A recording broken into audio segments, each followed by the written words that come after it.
Hi guys, this is R N Lakhera. Welcome to my channel super brains. तो पिछली video में हमने last पढ़ा था एसोसिएशन फॉर्म के बारे में। तो आज हम पढ़ेंगे द रशियन एम्पायर इन 1914 के बारे में। तो in 1914 tsar Nicholas second ruled Russia and its huge empire.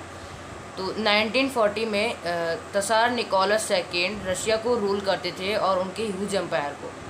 तो तसार का मतलब होता है जैसे इंडिया में राजा को किंग बोला जाता है, वैसे ही रशिया में राजा को तसार बोला जाता था। Majority population was Russian Orthodox Christianity, यानी रशिया में जो पॉपुलेशन जिनकी ज़्यादा थी वो थे रशियन ऑर्थोडॉक्स क्रिश्चियनिटी। तो ये भी ज़रूरी है, प्लीज़ आप इसको याद कर लीजिएगा।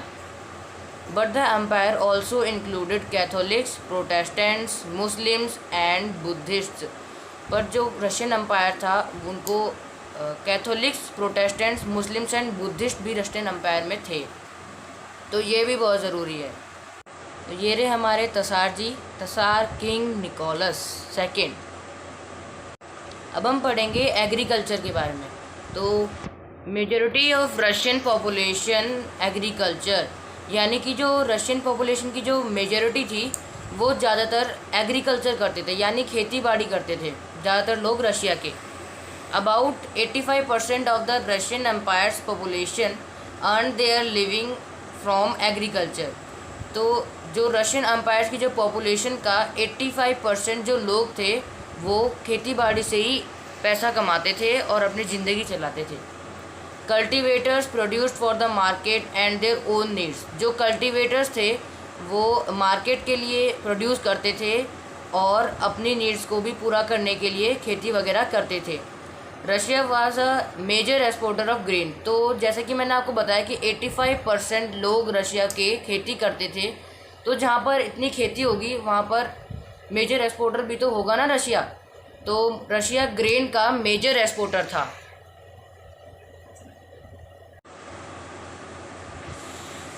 अब industry found in the pockets, यानी कि इंडस्ट्रीज़ रशिया में कुछ ही जगहों पर थी, ज़्यादा जगहों पर नहीं थी industries. Prominent industrial areas saint Petersburg and Moscow.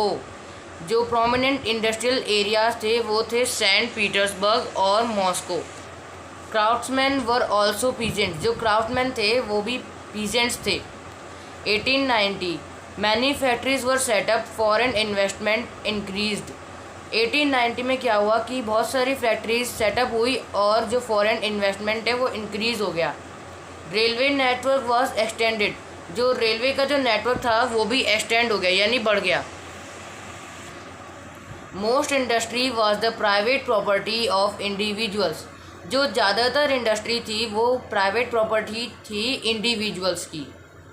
Government supervise them to ensure minimum wages and limited hours of work. Sorry, यहाँ पर स्पेलिंग मिस्टेक हो रखा है, यहाँ पर इंश्योर है।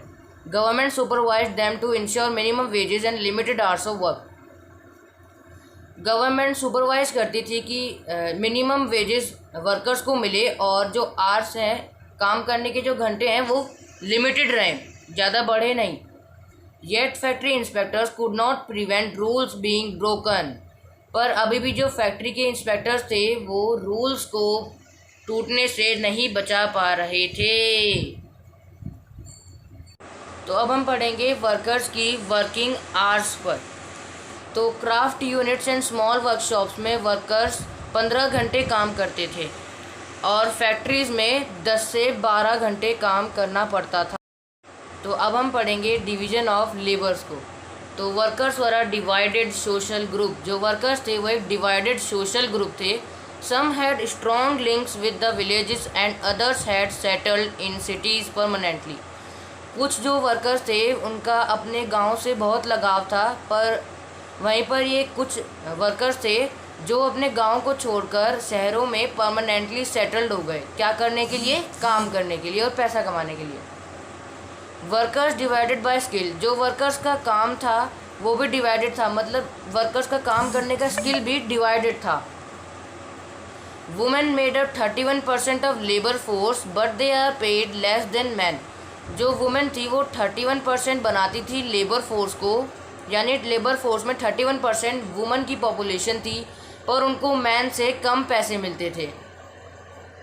मैन के पैसे थे उनसे ज़्यादा नहीं मिलते थे उनको। Divisions of workers showed themselves in dress and manners too. जो वर्कर्स का डिवीज़न था वो उनको ड्रेस और मैनर्स में भी दर्शाता था, यानी कि जो ज़्यादा अच्छे थे वो ज़्यादा अच्छे मैनर्स में रहते थे, ज़्यादा अच्छी ड्रेस पहनते थे, और जो कम अच्छे थे, मतलब जो बिल्कुल ही गरीब थे, वो ज़्यादा अच्छी ड्रेस नहीं पहनते थे, उनके मैनर्स ज़्यादा अच्छे नहीं थे। तो ये भी उनमें डिवीज़न लाता था।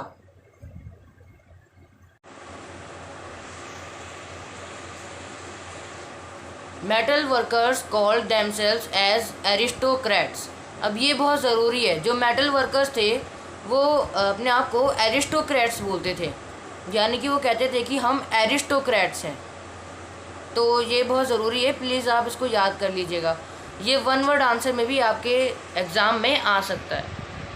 तो thanks for watching my video. अगले एपिसोड में हम वर्कर्स एसोसिएशन से पढ़ेंगे। तो थैंक यू।